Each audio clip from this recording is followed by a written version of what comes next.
तुम्हाला माहिती आहे का, ओसामा बिन लादेनला अमेरिकेनं कसं ट्रॅक केलं? तर झालं असं की अमेरिकेला ओसामाच्या फेवरेट कुरिअर म्हणजेच मेसेंजरबद्दल माहिती मिळाली, जो होता अबू अहमद अल कुवैती.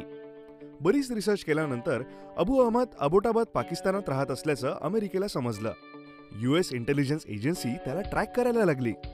या इंटेलिजन्सनी पाहिलं की तो अबोटाबादमध्ये एका मोठ्या घरात राहतो, परंतु जेव्हा जेव्हा त्याला फोनवर बोलायचं असतं तेव्हा तो त्या घरापासून 2.5 तास ट्रॅव्हल करून मोबाईल फोनमध्ये बॅटरी टाकून तो फोन करायचा.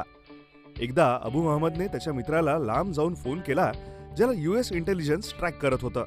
त्याचा मित्र अबूला पुन्हा पुन्हा एकच प्रश्न विचारत होता, तू कुठे आहेस, तू काय करतोयस?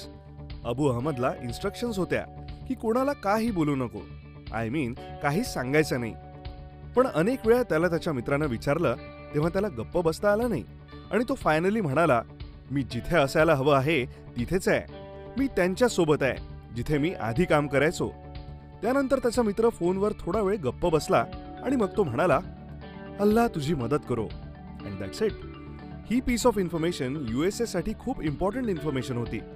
यावरून अबू अहमद पक्का ओसामा बिन लादेन सोबत राहत असल्याचा त्यांना पूर्ण संशय होता आणि ओसामा देखील त्याच घरात आहे जिथे तो आता राहतो. आणि फायनली आपल्या सगळ्यांनाच माहिती आहे की अमेरिकेने त्या घरात जाण्याचं डिसिजन घेतलं आणि ओसामाला मारण्यासाठी आपली 2 ब्लॅक हॉक हेलिकॉप्टर्स पाठवली. आता या केसमध्ये अबू अहमदचा कॉल ट्रॅक होणं, जो त्याने त्याच्या मित्राला केला होता, आणि त्याच वेळी त्याचं सायलेन्स मेंटेन न करणं, जे त्याला सांगितलं होतं, ही सर्वांसाठी चांगली गोष्ट होती, ज्याच्या मदतीने ओसामाला ट्रॅक करता आलं. पण अब्दुल जर सायलेंट राहिला असता तर ओसामाला ट्रॅक करणं कठीण झालं असतं. आजच्या व्हिडिओमध्ये आपण पॉवर ऑफ सायलेन्स पाहणार आहोत. कोणत्याही फेमस थिंकरच्या अकॉर्डिंग कमी बोलण्याने कोणती ताकद मिळते हे आपण पाहूयात. तर सायलेंट राहण्याचा पहिला बेनिफिट आहे, you can remain ahead of your competitors. Jeff Bezos यांनी जगातील सर्वात श्रीमंत व्यक्ती बनण्यासाठी अनेक वेळा सायलेन्सचा उपयोग केलाय. जेफ बेझोस एक गिफ्टेड स्पीकर आहेत. ते खूप चांगलं कम्युनिकेट करतात, पण ते त्यांचे बिझनेस सिक्रेट्स असेच रिव्हील करत नाहीत, कारण त्यांना माहिती आहे की जर त्यांनी त्यांचे सिक्रेट्स शेअर केले तर त्यांचे कॉम्पिटिटर्स त्यांच्यापासून पुढे जाऊ शकतात. ऍक्च्युअली जेव्हा अमेझॉनने क्लाउड बिझनेस ऑसची सुरुवात केली होती तेव्हा त्यांना माहिती होतं की हा बिझनेस अमेझॉनच्या एम्पायर मधला खूप मोठा बिझनेस बनेल. हा काही छोटा मोठा बिझनेस नव्हता. त्यामुळेच त्यांनी ही गोष्ट अनेक वर्ष लपवून ठेवली. पब्लिक कंपनी असूनही त्यांनी अॅन्युअल रिपोर्ट्समध्ये अनेक वर्षे याचा उल्लेख केलाच नाही. क्लाउड बिझनेसमधून अमेझॉन इतका पैसा कमवतोय हे त्यांच्या शेअर होल्डर्सनाही माहीत नव्हतं. जेफ बेझोसला माहिती होतं की क्लाउडचा बिझनेस कोणताही ब्रँड नाही, ही फक्त एक टेक्नॉलॉजी आहे ज्याची कोणतीही मोठी कंपनी कॉपी करू शकते. पण जेफला हे देखील माहिती होतं की जर त्यांनी अनेक वर्ष हे लपवून ठेवलं की क्लाउड बिझनेस अमेझॉनला भरपूर पैसे कमवून देतोय, तर त्यांचे कॉम्पिटिटर्स त्यांना कॉपी करायला लेट होतील. त्यामुळे त्यांना फर्स्ट मूव्हर ॲडव्हान्टेज मिळेल आणि ते जास्त मार्केट कॅप्चर करू शकतात.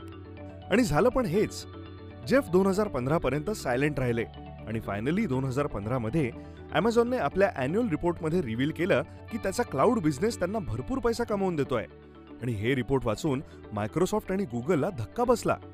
जेव्हा त्यांना समजलं की क्लाउड हा इतका मोठा बिझनेस आहे, तेव्हा एका वर्षाच्या आत या दोन्ही कंपन्यांनी त्यांचा क्लाउड बिझनेस सुरू केला. पण तरीही त्यांना अमेझॉनची बरोबरी करता आली नाही. आणि हा आहे पाय चार्ट, ज्यात आपण पाहू शकता की ब्लू कलर मध्ये अमेझॉनचा क्लाउड मधील मार्केट शेअर आहे, जो की आहे सर्वात जास्त 70.7%. मायक्रोसॉफ्टचा आहे फक्त 10.8% आणि बिचारा गुगल, जो की एक टेक जायंट होता, तो आहे फक्त 2.6%. I hope the power of silence तुम्हाला कळलं असेल. You will achieve the state of ultra focus. तुम्हाला माहिती आहे का, एक मुलगा होता ज्याची शाळा त्याच्या घरापासून तासाभराच्या अंतरावर होती. आणि जेव्हा सर्व स्टुडंट्स बसमध्ये एन्जॉय करत असत तेव्हा तो बसच्या मागच्या सीटवर एकटा बसून सायन्स फिक्शन बुक वाचायचा. आणि शाळेच्या सुट्ट्यांमध्ये देखील तो बाकीच्या मुलांसोबत खेळत नसायचा. तो एकटा जंगलात जायचा आणि तिथून तो तलावातील पाण्याचे सॅम्पल घ्यायचा. कधी कधी किडे पकडून घरी आणून त्यांना मायक्रोस्कोप खाली पाहायचा. प्रत्येक जण याला खूप विचित्र समजत होते. पण हा मुलगा मोठा झाल्यावर काय बनला हे तुम्हाला माहिती आहे? तो जगातील बेस्ट मूव्ही डायरेक्टर बनला आणि अवतार, टर्मिनेटर, ट्रू लाईज, टायटॅनिक यासारख्या प्रसिद्ध चित्रपटांचं डायरेक्शन त्यांनी केलं.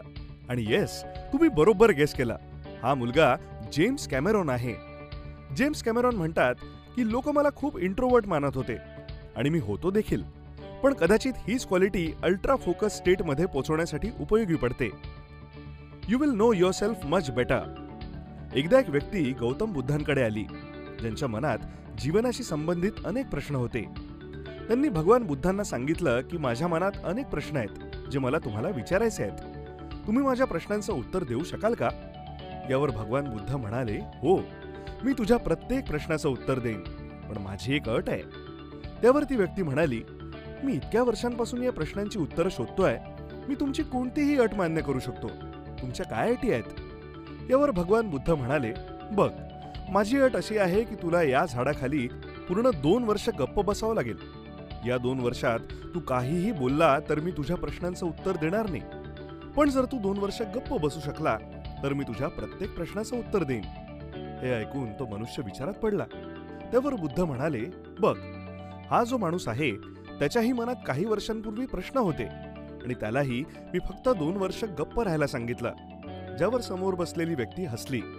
भगवान बुद्ध म्हणाले, तर तुला मंजूर आहे? यावर त्या माणसाने संकोच केला आणि शेवटी तो म्हणाला, ठीक आहे, मला तुमची अट मान्य आहे, पण 2 वर्षांनंतर मला माझ्या प्रत्येक प्रश्नाचं उत्तर हवंय. यावर गौतम बुद्ध देखील हो म्हणाले. 2 वर्ष त्या माणसाला वेळच समजली नाही. सुरुवातीला खूप कंटाळा आला होता, पण नंतर त्याला जणू स्वर्गच सापडला. पण गौतम बुद्ध टाइम नोट करत होते आणि 2 वर्षांनी ते त्या व्यक्तीकडे आले आणि म्हणाले, 2 वर्ष झाली आहेत, मी तुला जे वचन दिलं होतं ते मी पाळीन. आता तुला काय विचारायचंय ते विचार. यावर ती व्यक्ती हसली आणि म्हणाली की तुम्ही मला 2 वर्ष गप्प का बसायला सांगितलं होतं ते मला समजलं. मी स्वतःला समजून घेतलंय आणि आता माझ्या मनात कोणताही प्रश्न नाहीये. मला शांत राहून प्रत्येक प्रश्नाचं उत्तर मिळालंय.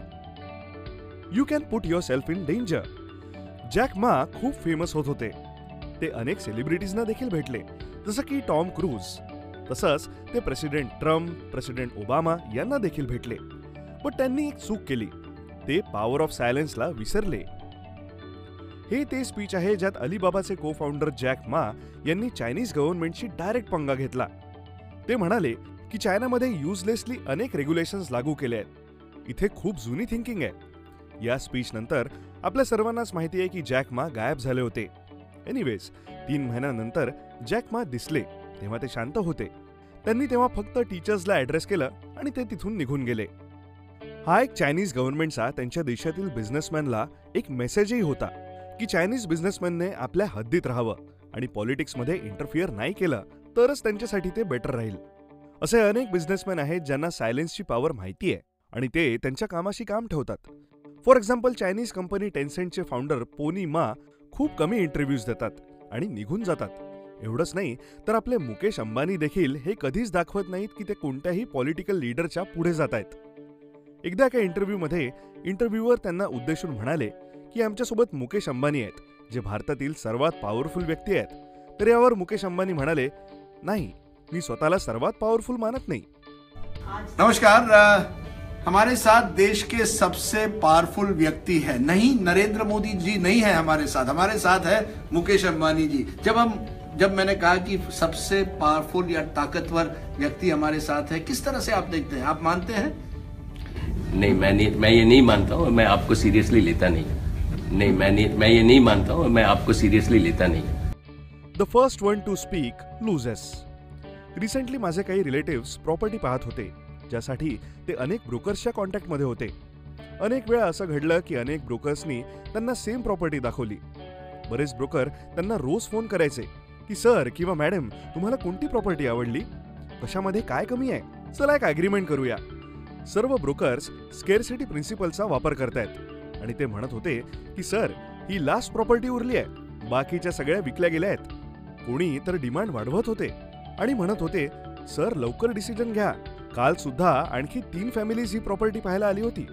आणि मला या सर्व ट्रिक्स माहिती होत्या, कारण या सर्व ट्रिक्स रॉबर्ट सिएल्डिनी यांच्या influence the psychology of persuasion या पुस्तकात दिल्या होत्या. पण तुम्ही गेस करा की माझ्या रिलेटिव्सनी कोणत्या ब्रोकरकडून प्रॉपर्टी घेतली?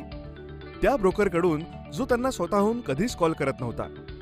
जेव्हा जेव्हा माझे रिलेटिव्स त्याला फोन करायचे तेव्हा तो बोलायचा आणि तो सगळ्या जागा व्यवस्थित दाखवायचा. बाकी ट्रिक्स पण तो यूज करायचा. पण फक्त त्याच्या सायलेन्समुळे सगळ्यांना वाटलं की त्याच्यात काहीतरी वेगळं आहे. त्याला या गोष्टींची फारशी पर्वा नाही असं वाटत होतं. आणि फायनली त्याने डील क्लोज केली आणि त्याला ब्रोकरेज फी पण मिळाली. You will know other peoples intentions. चाणक्याचा असा विश्वास होता की शांत राहून तुम्ही इतर लोकांचे इंटेन्शन्स समजू शकता आणि यामुळे तुम्ही तुमचे सिक्रेट्स चुकूनही कोणाला सांगणार नाही. चाणक्य कधीच पहिले बोलायला सुरुवात करत नव्हते, कारण चाणक्य गप्प बसायचे. म्हणूनच त्यांचे सबऑर्डिनेट्स काही ना काहीतरी बोलायला स्टार्ट करायचे आणि चाणक्य फक्त ते सर्व ऐकत राहायचे. असं केल्याने चाणक्य यांना त्यांच्या सर्व सबऑर्डिनेट्सचे रिअल इंटेन्शन समजायचे की कोण काय विचार करतोय, आणि जर त्यांना त्यांच्यात काही चूक वाटली तर ते त्याबद्दल अधिक माहिती गोळा करायचे. तर मित्रांनो, या व्हिडिओमध्ये आपण टोटल 6 पॉइंट्स पाहिले. जर तुम्हाला पाहिजे असल्यास तुम्ही याचा स्क्रीनशॉट देखील घेऊ शकता, जेणेकरून तुम्हाला नंतर रिवाइज करता येईल. तर पहिला पॉइंट होता you can remain ahead of your competitors, ज्यामध्ये आपण पाहिलं की टेक्नॉलॉजी कंपनी नसतानाही अमेझॉनने क्लाउड बिझनेसमध्ये गुगल आणि मायक्रोसॉफ्ट सारख्या टेक जायंट्सना मागे टाकलं, कारण त्यांना पॉवर ऑफ सायलेन्स माहिती आहे. नेक्स्ट पॉइंटमध्ये आपण पाहिलं की you will achieve the state of ultra focus, ज्यामध्ये आपण पाहिलं की जेम्स कॅमेरॉन टायटॅनिक, अवतार यांसारखे चित्रपट डायरेक्ट करू शकले कारण ते अल्ट्रा फोकस स्टेटमध्ये होते, just because of power of silence. Next पॉइंटमध्ये आपण पाहिलं की you will know yourself much better, ज्यामध्ये आपण गौतम बुद्धांची स्टोरी पाहिली की शांत राहून माणूस स्वतःला कसं ओळखू शकतो. नेक्स्ट पॉइंट होता you can put your self in danger, ज्यात आपण जॅक मा यांची स्टोरी पाहिली होती, ज्यात ते सायलेंट बसू शकले नाहीत आणि यामुळे त्यांना खूप त्रास सहन करावा लागला. पण मुकेश अंबानींसारखे बिझनेस टायकून्स, ज्यांची संपत्ती जॅक मा पेक्षाही जास्त आहेत, ते पॉवर ऑफ सायलेन्स समजतात.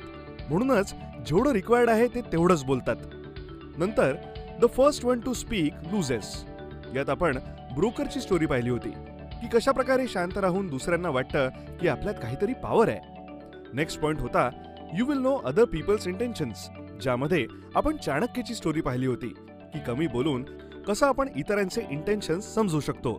मित्रांनो, जर तुम्हाला the power of silence related आणखी काही पुस्तकं वाचायची असतील, जसं की quite, the power of an introvert किंवा पॉवर ऑफ नाव, तर तुम्ही आमचे गिगल ॲप डाउनलोड करू शकता, जिथे 170 पेक्षा जास्त फ्री बुक समरीज अवेलेबल आहेत, ज्या तुम्ही वाचू आणि ऐकू शकता. जर तुम्ही यात इंटरेस्टेड असाल तर आम्ही या ॲपची लिंक व्हिडिओच्या डिस्क्रिप्शन आणि पहिल्या कमेंटमध्ये दिली आहे. हे ॲप iOS आणि अँड्रॉइड दोन्हीमध्ये अवेलेबल आहे. एनिवे मित्रांनो, जर तुम्हाला वाटत असेल की हा व्हिडिओ तुमच्या कोणत्या मित्रासाठी किंवा फॅमिली मेंबरसाठी उपयुक्त ठरू शकतो, तर हा व्हिडिओ त्यांच्यासोबत नक्की शेअर करा. आणि जर तुम्हाला असे नॉलेजेबल व्हिडिओज मिस करायचे नसतील तर चॅनल सबस्क्राईब केल्यानंतर बेल बटन दाबायला विसरू नका. तुम्हाला पुढचा व्हिडिओ कोणत्या टॉपिकवर हवा आहे हे देखील तुम्ही कमेंटमध्ये सांगू शकता. लवकरच आपण पुन्हा भेटू. जय हिंद, जय महाराष्ट्र.